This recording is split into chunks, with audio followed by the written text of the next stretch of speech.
Papalabasin ng administrasyon na ako ay isang terorista sa loob at labas ng Pilipinas. Para mailibing ako kasama ang katotohanan kahit saan man ako pumunta.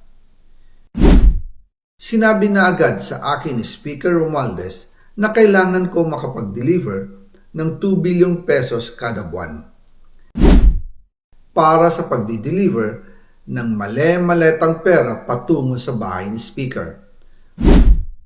Ang sinabi mismo ni Speaker Martin sa akin na hati sila ni Pangulong Marcos sa perang yon para gamitin bilang bagsakan at imbakan ng pera mula sa mga SOP, koleksyon at deliveries na para sa Pangulo. Huwag mo akong pigilan sa mga insertions ko.